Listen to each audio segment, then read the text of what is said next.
Oh, boy. Well, then, AEW is predicting the world's end. Let's end it.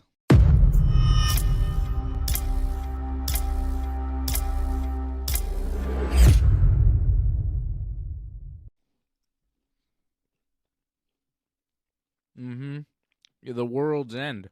The end of the world from AEW. Johnny, I'm still eating jelly beans. I should stop, but these things are addictive. Once you start eating these Starburst jelly beans, you just can't stop eating them. I planned to just have a few before the show, but then the show started, and lo and behold, there's still jelly beans in my hand. What am I supposed to do? Put them down and finish them after the show like some sort of animal? No. Well, I hope they're a sponsor now, because that's a great ad right there. You just gave them pretty much. And you still are right now, which is fantastic. Wow. That was a full bag when this show started. It is no longer a full bag. I'm getting fat for the holidays, brother. Well, I hope you had a good holidays. I hope all our fans and our friends had a good holidays. All our enemies, hopefully they're dead somewhere. Yeah. Death to our enemies. So many enemies. So much painfully dead. Oh, yeah. I hope they died slow. So many enemies, bro. You have a lot of enemies? None that I really talk to anymore, so I think they're probably dead, hopefully. More than likely. Who talks to their enemies? I mean, sometimes you do. Sometimes they're in your way. Wow. Sometimes your enemies are in your way. What a nice start to the holiday special. This is called the special. This is also the Festivus. So you have to get all the our grievances out of the way. Yeah. Because we didn't get to do it last week, so we got to do it now. I got grievances. Here's my grievance with pro wrestling as a whole for 2025. Oh, boy. All of your shows are too long and boring. And this is coming from a guy who watches a lot of baseball. I should show you my MLB TV recap. You know, you're going to be surprised by this a bit, but I actually thought Collision was the best show I saw this week. I didn't see it. Didn't they do like a 3-hour Collision? What are they doing? 2.5-hour Collision, actually. Ridiculous, man. Why are they doing so much? Like, this is my major issue with all of wrestling, with WWE and AEW. WWE SmackDown going to 3 hours again next week. And you'll see it live. Great. But, like, AEW, they've got a pay-per-view tomorrow that'll probably be 6-7 hours. At least. You know, it'll be a while. And then you got AEW doing a 2-hour Dynamite, a 2.5-hour Collision this week, leading into their, like, 7-hour pay-per-view. What are we doing? What are we doing? It's just way too much. And yeah, there's quality, but there's also stuff you could cut. There's good stuff, and then there's a lot of not-so-good stuff that we still have to watch because you want to get to the good stuff. And that's my major issue with WWE and AEW this year. You want to air some grievances? There's one. It's too much. I watched 19 full days of Major League Baseball this year, and I find pro wrestling boring. You know, people think baseball is long and boring and nothing happens. Let me tell you. Much more excited watching that than wrestling this year. It's interesting. I kind of feel differently, though. I feel like with WWE, they don't give us enough. And AEW, at times, they give us too much. I actually found it wasn't that bad so far this week. Dynamite, actually, I didn't think was too exciting, except for the whole thing that happened with MJF. Collision, though, you missed some really good matches. Konosuke against Dorado, that's a must-see. You got to go back and see that match. Fantastic. Like, they had to make it 2.5 hours because this Continental Classic. They had so many matches they had to put in that. So that's why the show was so long. I don't care about Dorado. It was so good though. That match, you really got to watch that match. I mean, you like Grand Metalik when he was like that in WWE. That I didn't gimmick. even know that that's who he is now. That's the same Well, that's guy? who he is now. That same guy, yeah. But you know how good he was back then. Now that you know it's him, like I'm sure you're gonna be like, oh yeah, maybe I'll have to check him out more. Maybe, but maybe not, because AEW has a bunch of random guys that show up from time to time, and they have little runs, and then they disappear. So it's hard for me to take any of these things seriously, because I don't think they have any real bearing on the grand scheme of AEW. I find that Tony Khan's like really into everything, and he goes out of his way to kind of mess with people, mess with us, because like we had the exact people to go in there, but not the exact route exactly. How it all came together. Like we thought Konosuke, Okada, that'd be the finals. That's right away, semifinals instead. Like Tony's smart with that. He knows like, oh, this is kind of predictable, so I'm going to switch it up a little bit. Yeah, a little bit. Also, it's a pay-per-view. Give the people what they want. They want to see this match. Give it to them right away. Yeah. It'll be Takeshita versus Okada. I mean, we're not. Let's get to World's End later, John. I don't even want to talk about AEW. Let's stick with we were WWE talking about it for now. Okay. I wasn't sure what we were talking about. I thought we were talking about that. All right. Well, WWE, SmackDown tonight. Again, taped. It was rough this week. Yeah. Everything was taped. Yeah. Like WWE, that's the roughest shows to watch, or tape shows. They opened the show with The Miz and Joe Hendry. This was one of the worst things you could ever watch. This was pretty bad. Mm-hmm. I text you, like, why is Adam Rose's bunny back? Well, What's going on it was here? R-Truth in the bunny, because he thought it was Easter. It made sense in the end. Of course. You can always make sense. You just throw R-Truth. R-Truth's there, so it always makes sense. Yeah. Yes. Yeah, Truth and Otis and Tozawa helped Joe Hendry beat The Miz in a Miracle on 34th Street fight. It was bad. Joe Hendry sang before the match, too, which was also not great. Everything I see with Joe Hendry makes me go, why do people like him?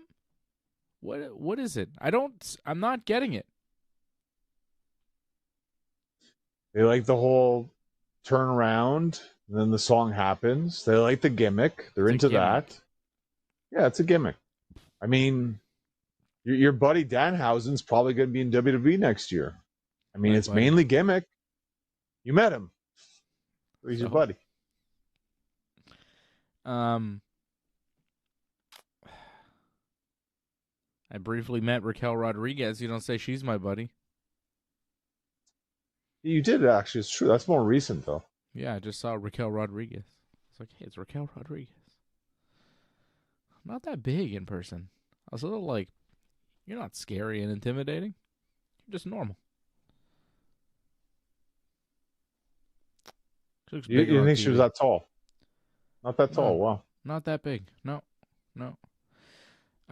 Joe Hendry with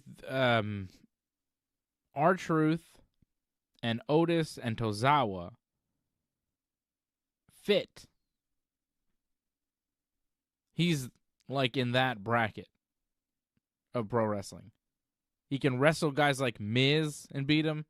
He can hang out with Tozawa and R-Truth, but that's kind of where he's at. He's like a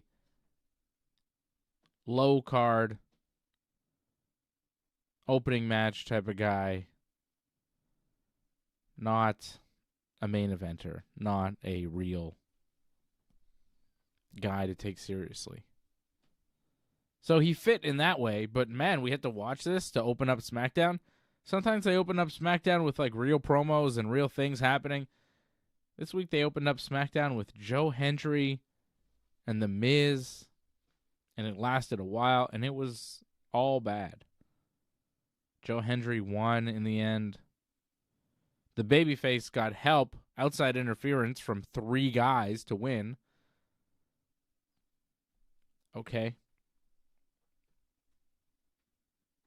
Bad in so many ways. To me, that what really stood out was they said Joe Hendry's from NXT, not TNA. So I'm guessing Joe Hendry is pretty much in WWE now. So more than likely you're going to see him more often, I think. Cool. Aleister Black did a promo talking about Damian Priest again. Jade Cargill did a promo talking about Meechin because they're going to wrestle next week. Cool. I don't know.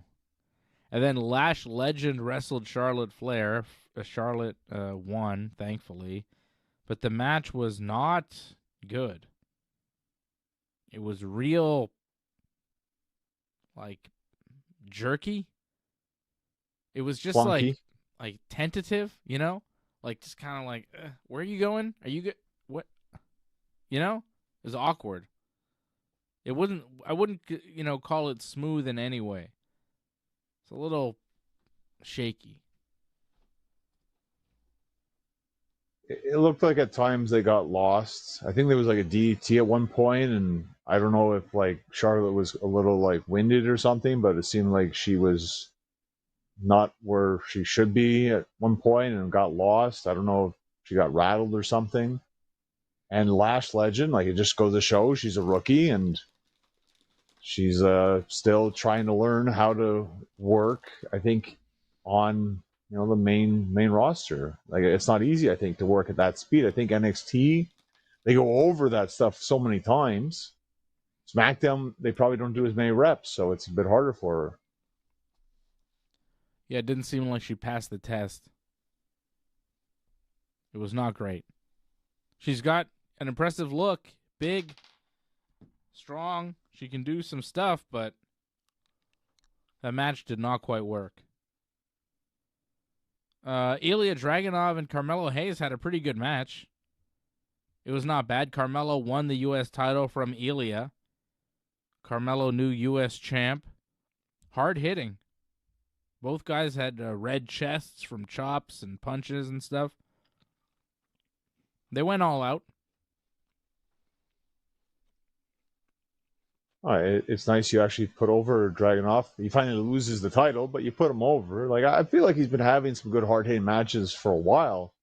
You just haven't been very entertained by it, but I guess Carmelo Hayes will get you entertained and be a cool sound effects when that happens, too. That's nice. I don't know if it was Carmelo. I felt like Dragunov was more violent here than normal. I felt there was just good back and forths. Like, it was just good counters. And I felt like when there was another counter, there was another recounter kind of thing. Like, I felt Dragunov when he went for that, one of his big finishes where he does that big punch thing, but he got blocked, then he comes back with a huge stomp.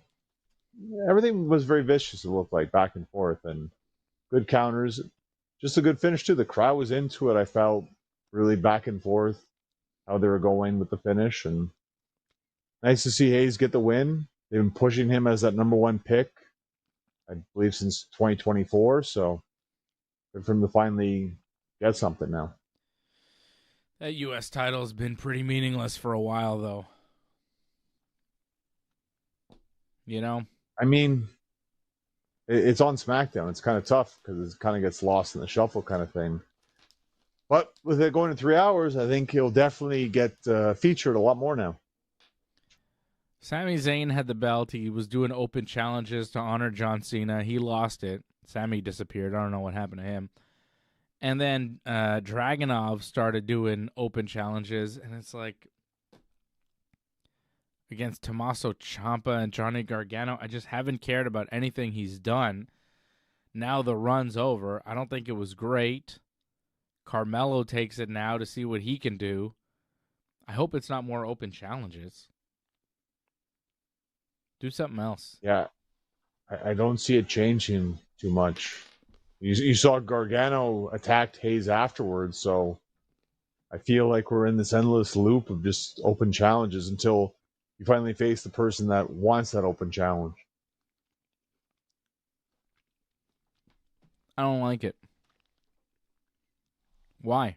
Well, you better get ready because yeah, it makes the title seem less important too when you're just like defending it against anybody. And usually it's like jobber tag team guys.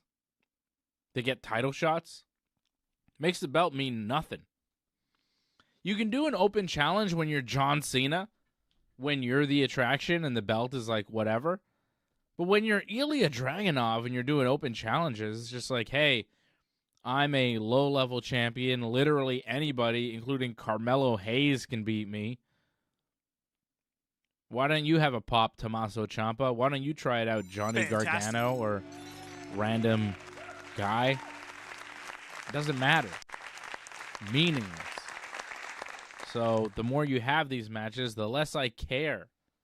So they got to stop with this open challenge stuff and just have a regular title run. Because Carmelo Hayes is not an attraction where he could be like, who wants to face me next? It's like, hey, if you do that, then you're just like, hey, I'm a lame duck champion. I'm on the chopping block. Who wants to try and chop me? It's not good. Oh, you're right. It doesn't make the champion seem special because they're just doing the same thing over and over again, facing the same guys over and over again. Yeah, it's nothing great. It just feels like the title actually means more than the stars actually, which is not really what's supposed to happen. And then the title doesn't even mean anything because anybody can get a shot.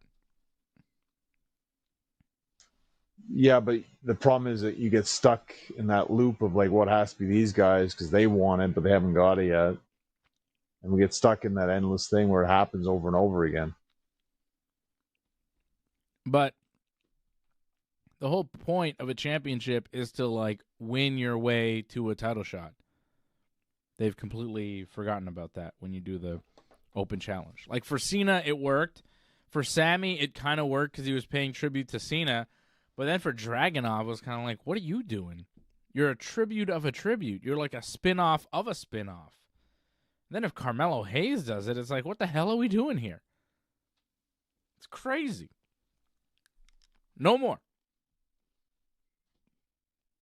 They're loving this babyface champions. They love just to go one babyface to another babyface. Makes the fans happy. That's what they're trying to do. Appease the fans after upsetting them so much. Mm-hmm. Well, I was still upset because I had to watch Giulia and Kiana James beat Chelsea Green and Albert Fire. What color is Kiana James? She's like an orange. Remember how tan she is, I guess? Or... My God. I mean, everybody in that match is pretty tanned, but she was shockingly tanned.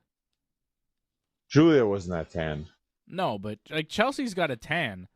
But next to Chelsea, Kiana James looked orange. No doubt. But this was short, and I don't get it. Like, two heel teams against each other. The crowd really didn't seem to care whatsoever. And Julia just came in and destroyed Chelsea and won, and I guess she'll get another title shot, I'm guessing, off this. Probably. Just going around in circles. With two heels. Doesn't make any sense. And then Drew McIntyre and Cody Rhodes did a promo to close the show. Setting up a match at some point. Where's the match? In Berlin, he said? That's not even next week. That's in 2 weeks. Why? Well, I guess because they need to make it special in 2 weeks. I don't know why it has to be in 2 weeks, but they're trying to, I guess, make every week kind of special. Because I guess next week they kind of got it set up, right? First SmackDown of the year. So they want to make every week seem like it's a big thing. 3 stages of hell, right? That match. So it's got to be kind of long, I'm guessing. Wait, what? They gotta. You didn't catch that? Like that's the stipulation for the match. Oh, 3 Stages of Hell. Oh, what was that again? That was, remember, Austin and Triple H did that in like 2001. But what is it? Basically, it's like 3 matches, and it could be any 3 type of matches. Like I believe what they did was a singles match, and then they did, what was it, like a last man standing, and then a cage match, I think, ended it or something like that. Yeah, Something I think like it was. that There was went a down. cage there too, right? It So ended is with that a best cage. 2 out of 3, or they have to do all of them? I think it's best 2 out of 3, but I mean, I expect they will do all of them, right? Mm-hmm. I mean, I think that's 3 stages, right?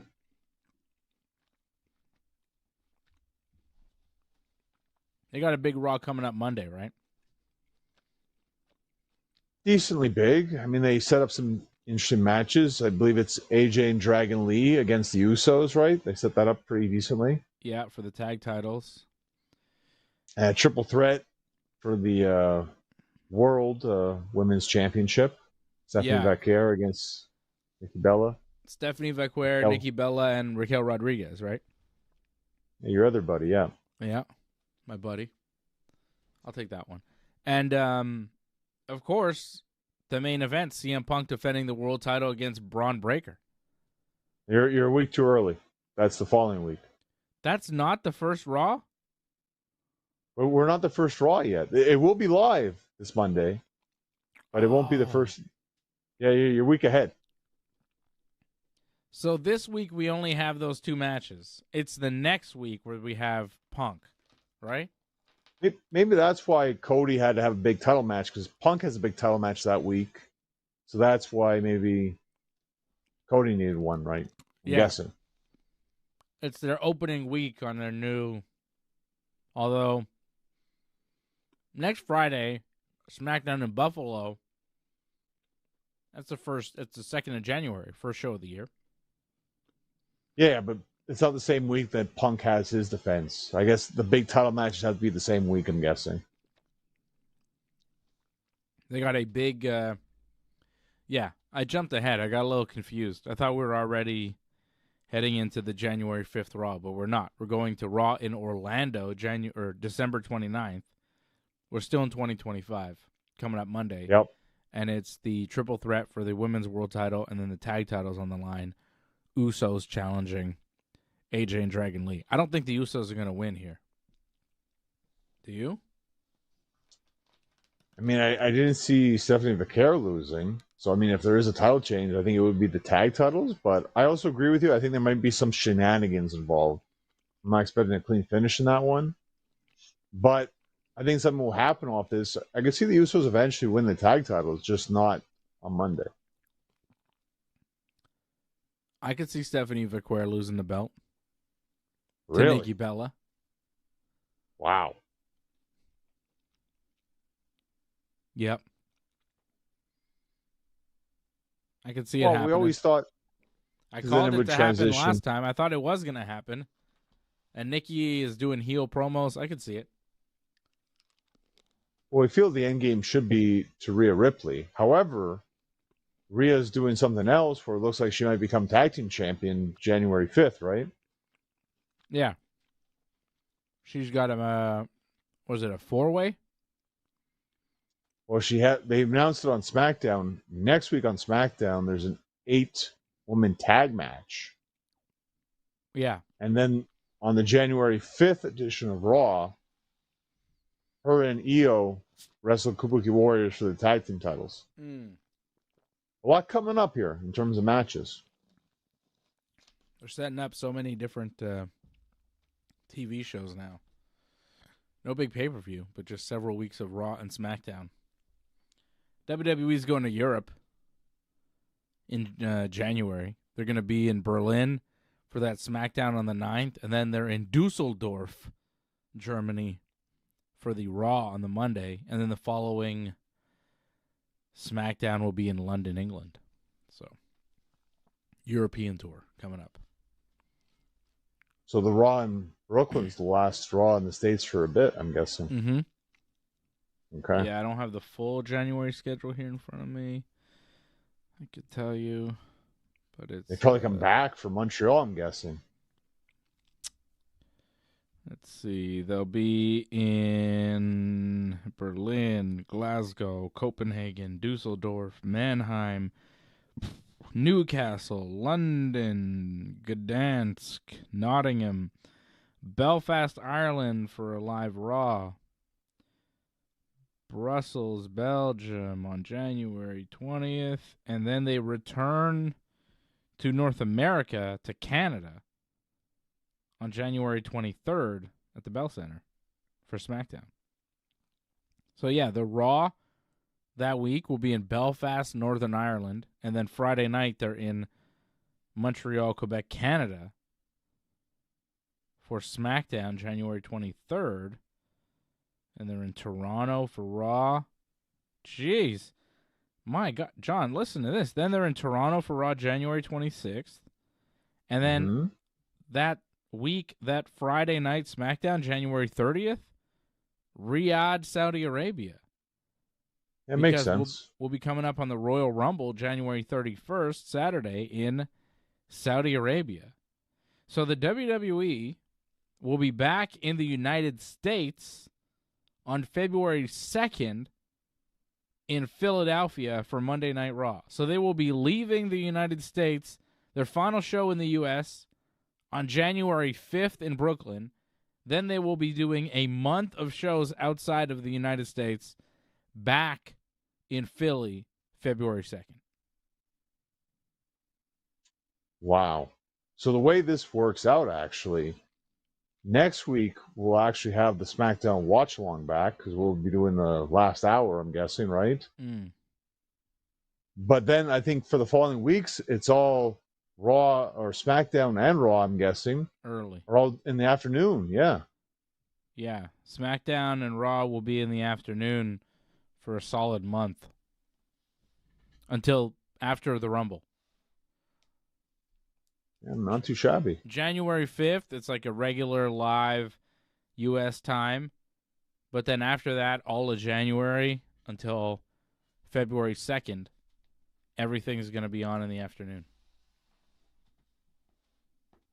Well, I wasn't looking forward to the SmackDown watch along again, but it's going to happen next week no matter what. Or at least we get eased into it a little bit. That's nice. Yeah. Oh, boy. So Drew and Cody, they're doing their whole thing. SmackDown happened this week. Raw happened this week. Also uneventful. All taped. All taped. That's the problem. Asuka beat Rhea Ripley with a little outside interference. Oh, Becky Lynch cut a good promo, and then Maxine Dupree had to show up and ruin it all. She's not good. She's not good at anything. I actually enjoyed this. I enjoyed this segment, actually. Yeah. I thought this was a good segment. Bad promo.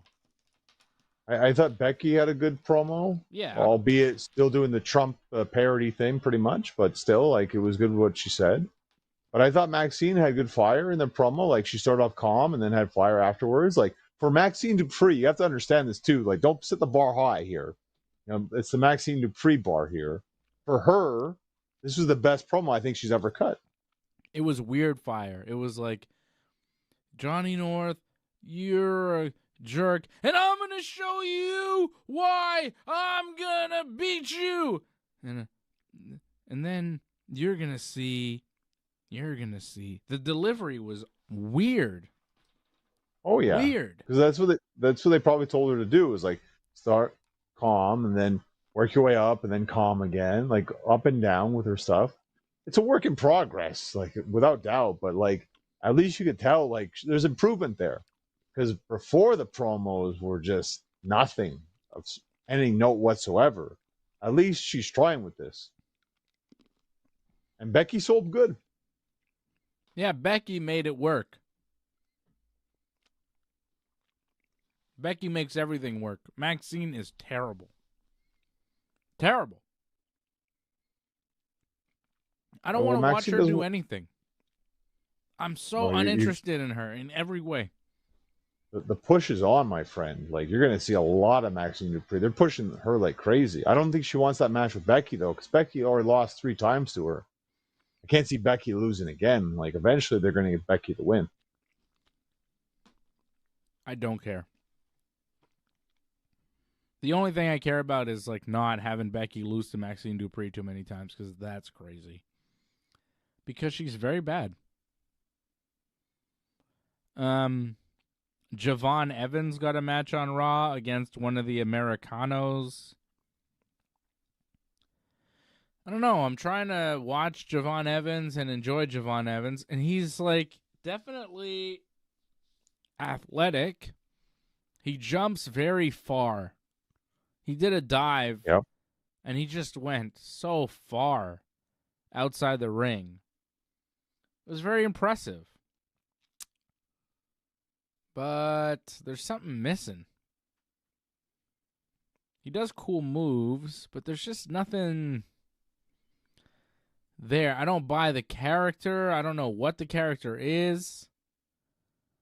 Just not buying into it. And the wrestling, it's just, you know, there's a lot of flips, there's a lot of flash, a lot of sizzle, not a lot of steak. So, I don't know. He's got definite potential. He's young, and people are very excited about him, but I'm not all the way there yet. He's got some cool maneuvers, I guess. Well, I kind of look at it like this. Jevon Evans, Kyle Fletcher. Both very athletic, without a doubt. But Kyle, I think, a bit more of a complete package in terms of the look, in terms of the charisma, too. Like, he's not, like, oozing charisma, but he has that personality. He has that, like, that's something to him. Like, he's got that it factor, Jevon Evans, he hasn't figured that out yet. Kyle Fletcher wrestles in character. Jevon Evans doesn't have a character to wrestle in. Right.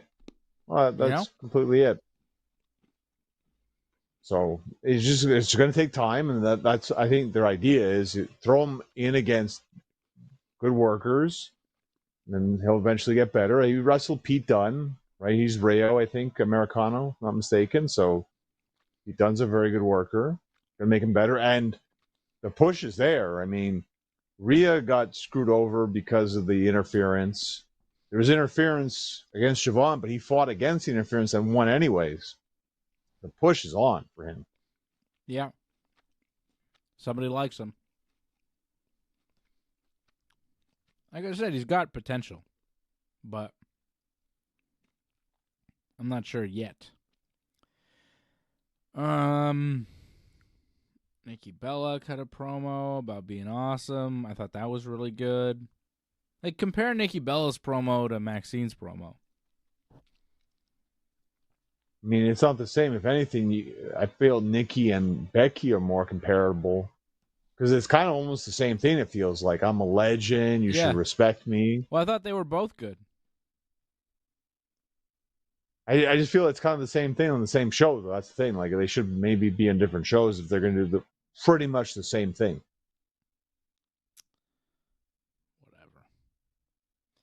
Bayley won a match over Roxanne Perez because Liv Morgan and Raquel got confused. There's some dissension in the ranks. And? What? The big gimmick now that they do is that every time... yeah. Lyra slapped Bayley in the face, which woke her up like Festivus and made her super violent. What the hell? This whole Bayley mental anguish, whatever, mental illness thing is awful. It's so bad. That's their thing. That's what they have going on for her. So her contract's supposed to be up soon. So we'll see if she likes this or not. Feels like they're burying her. Gunther did a little promo, basically just got booed and then left. And CM Punk and Rey Mysterio lost to Bronson Reed and Austin Theory in the main event of Raw this week. Not good. Well, to me, that kind of solidifies. I think Punk's going to win January 5th because I feel like they're kind of giving Braun a lot of over right now.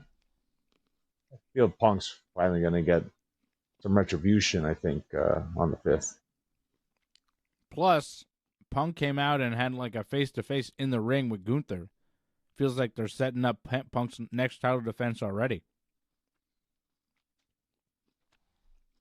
Yeah, eventually. You think that's the next one? I think maybe down the road, potentially. Well, whatever. I think maybe they're teasing like Gunther as like a favorite for the Rumble. That's what I'm thinking. He should win the Rumble. Piss everybody off. Be great. He was a runner-up 1 year, wasn't he? When Cody won? He hasn't won it yet. Why not this year? Well, he's got a big dog to deal with. It's going to be tough. I don't know. You think Braun Breaker should win the Rumble and get everything in 2026? Well, that wasn't the big dog I was talking about. There you go. You think Roman wins the Rumble? I think there's a high possibility of him. I think he should be the favorite right now. I mean, after what happened in Survivor Series? Yeah. Yeah. Has he been around since? No, I don't think so. Yeah, give it to Gunther. Roman's got enough. More for Gunther. Gunther Punk, Roman can get the match with Cody just by existing. Or he could win Elimination Chamber. It feels like they're really... Cause they did it again on Raw, right? There was another tease, Gunther and AJ Styles. It really feels that's going to be the Mania match, I think. So what does Punk do? Well, we'll find out if Seth is able to... Maybe Braun. Maybe if Seth can come back. Yeah. Seth is going to try to come back, so... All right, well, we'll deal with that as it comes, John. How about AEW? They got a pay-per-view tomorrow. How many matches? 10? 10. So far? 1 pre-show, 9 on the main. It means there's going to be more then, but okay. 9. Are you kidding me? What are they doing? No, I mean on the pre-show. Pre-show, there's going to be more on the pre-show.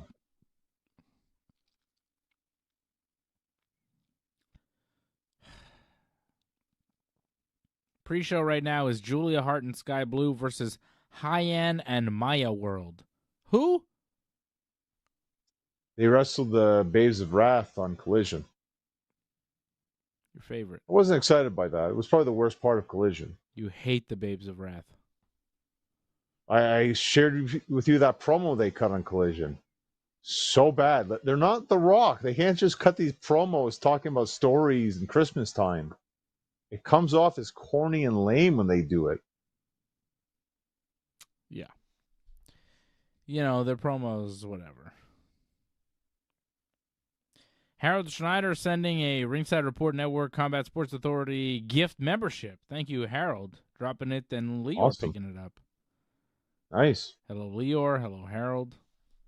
Thank you to all the members supporting over at join.ringsidereport.net. Hope you're having a good holiday season. It's not too cold, hopefully, where you are. It's pretty cold where I am. It is cold. I am cold. The coldness overwhelms. Frosty. We got some matches. I'll tell you about them. Samoa Joe defending the AEW World Title in a 4-way against MJF, Swerve Strickland, and Hangman Adam Page. That's the one I want to see. Chris Statlander defending the AEW Women's World Title against Jamie Hayter. The Babes of Wrath defending the AEW Women's Tag Team titles against Mercedes Moné and Athena. FTR defending the AEW World Tag titles in a Chicago street fight against Juice Robinson and Austin Gunn. Darby Allin versus Gabe Kidd 1-on-1. Kazuchika Okada versus Konosuke Takeshita in a Continental Classic semifinal. Kyle Fletcher versus John Moxley in the other semifinal. And then the finals, where the winners of those two matches will face each other to determine the Continental Champion. And then a Mixed Nuts Mayhem match. Claudio Castagnoli, Daniel Garcia, Wheeler Utah, and Marina Shafir versus Mark Briscoe, Orange Cassidy, Roderick Strong, and Tony Storm. Okay. Let's start with that bullshit. Mixed Nuts Mayhem. Roderick Strong is the husband of Marina Shafir, but they are on opposite teams.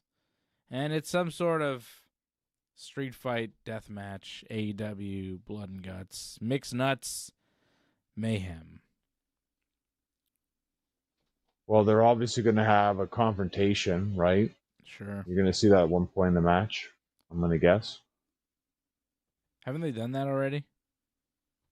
They've done like little teases, but like never them in an actual match against each other. So yeah. Prediction? I'll go with the baby faces on this one. Okay. Me too. Why not? Tony Storm. Tony Storm. Okay, how about the main event? The one that we're watching the show for. Samoa Joe defending the AEW World Title in a 4-way against Swerve, Hangman, and MJF.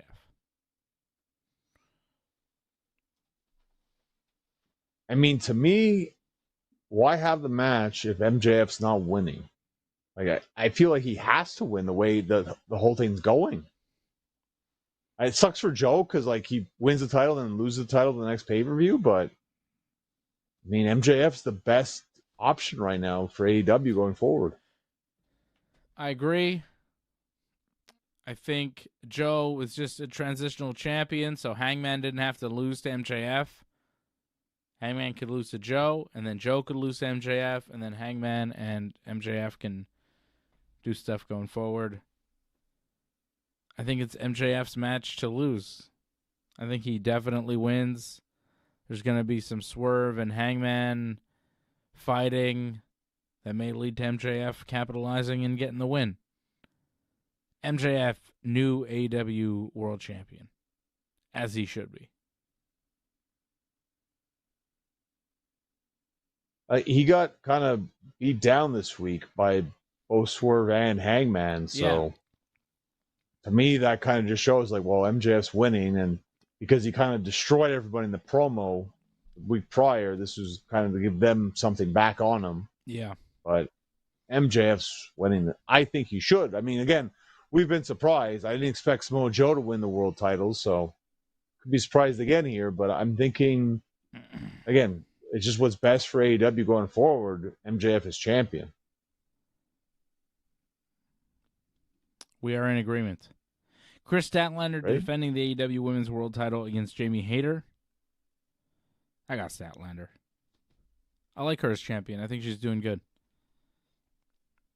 I'd like to see Hayter win the title. I think Hayter is a better wrestler, but I think they like Statlander as the champion, and I think they want her to run with it. So they're just giving her another good opponent to beat, pretty much. So yeah, Statlander for the win. You think Jamie Hayter is a better wrestler than Chris Statlander? I don't know. Yeah, I think so. I mean, I'm not saying like she's like blowing her away kind of thing, but I'm more entertained by what Hayter does in the ring. Babes of Wrath, Harley Cameron and Willow Nightingale defending their newly won AEW Women's Tag Titles against Mercedes Moné and Athena. They're not losing. I wish they would, but yeah, I don't think it's not. It's just a kind of thrown together team. Like Athena comes and goes. Like she's in AEW, then she's back in Ring of Honor. So, like if this was Mercedes and Bayley, then like yes, put the titles on them right away. But it's not. So, yeah, Babes of Wrath for the win. Yeah. FTR defending the AEW World Tag Titles in the Chicago Street Fight against the Bang Bang Gang. FTR. I mean, come on. What are we doing here? Yeah. Like I agree with you. FTR should win this match. The whole point of this is because they felt the Bang Bang Gang got screwed over in their last match on Collision, so now they have to have a no rules match. Fine, but like, yeah, FTR is going to win again. I think Could be good. it should be good, actually. Yeah. Darby Allin, Gabe Kidd. That should be good as well. I think Gabe Kidd gets the win, though. I get that because like every time you kind of vote for Darby or pick Darby, he loses. I'm going to pick Darby again just because I feel like he loses too much, so he's got to win finally. Once in a while. He was knocked out of the Continental Classic tournament with an injury, and now he's back. And he was thrown down the stairs and still back. Unstoppable. Okay, how about the semifinals and the finals? Okada versus Takeshita, and then Fletcher versus Moxley. And then who goes on to win? This is tough. I'm just going to, take a random guess here. I'll go with Okada against Moxley, and I think Okada wins it all. Interesting.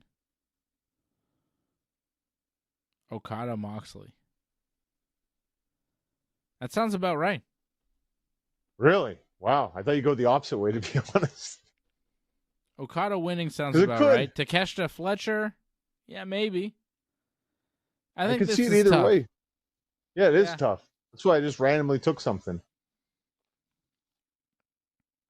I'm going to break my brain about this because Tony Khan I'm will going just to be go like, the oh, other no, way. I think Takeshita Fletcher in the main event. Easily could be. Yeah. With Fletcher winning. Yeah, I could see that. Makes sense. Kanosuke's already like a New Japan champ. Like, he doesn't need another title. Yeah. I got Fletcher beating Konosuke in the main event. And that is AEW World's End. It'll still be long enough, but yes, the world will end tomorrow. Yeah. All right, John. I think we've done it. Well, I still have a... It's a holiday week. Nothing's happening in wrestling. I think we've done it all. What do you have? Do you have a movie review? Is that what we're doing? That's what we're doing.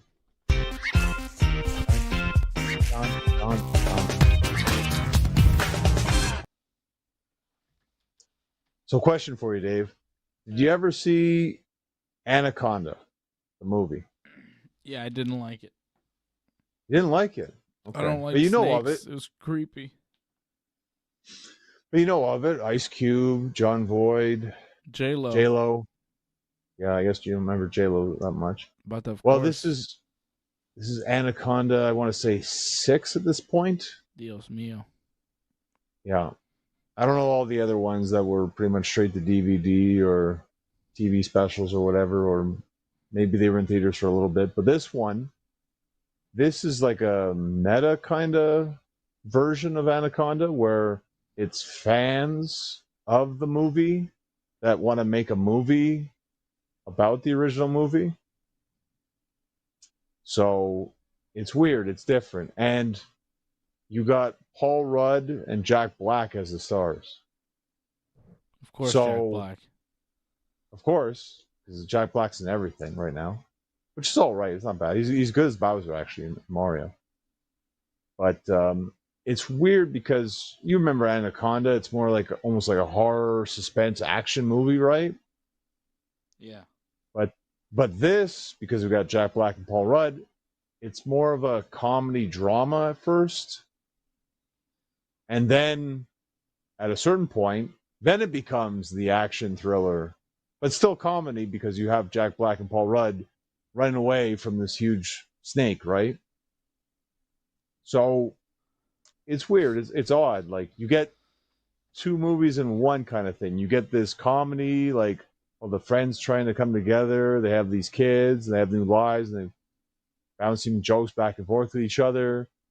And then they're making this movie, and then suddenly, their lives are, fearing for their lives, run away, everything, and like weird random jokes about that. Things are dying, people are blowing up. but it's all good and fun because Paul Rudd and Jack Black are there. I enjoyed it for the fact that they brought up Anaconda. I remember watching it as a kid. I can't say I really loved this movie. Not the greatest way to end the year, sadly. Sisu was a really good movie. It's hard to come off something like that and then to watch this. I think only if you're like a diehard, love the other Anaconda movies, watched all the other ones that I pretty much skipped. But I'm expecting you're pretty much going to skip this one, Dave. Yeah, much 100%. like I think a lot of people would. 100% skip. They're not always going to be great ones. They're always going to be great ones. Maybe it'll be on Netflix one day and you'll give it a watch. I'll definitely not give it a watch. I'm not watching no snake movie. I don't like it. I don't like them. They're creepy. I like you see Randy Orton all the time. We're talking about. You don't like snakes. All right. So we'll be back next week. Yeah, next week, because we got to do our whole year in review. We didn't even get to do it for 2025 because everything keeps happening in 2025. Yeah. So next week. It'll be slower next week. We'll do a year in review, all that stuff. Next week here on the show. Thank you, everybody, for supporting Jason Pete, Leor, Harold Schneider, and everybody supporting over at join.ringsidereport.net and merch.ringsidereport.net. We'll be back next week for more Wrestling Uncensored here on the Ringside Report Network. Thanks for sticking with us to the end. We would really appreciate it if you could help us spread the word. You know the drill. Hit that subscribe button, flip those notification switches. We are an audience-supported network, so consider becoming a recurring supporter at membership.ringsidereport.net. Check out our website at ringsidereport.net. Hope to see you again next time, and have a good night.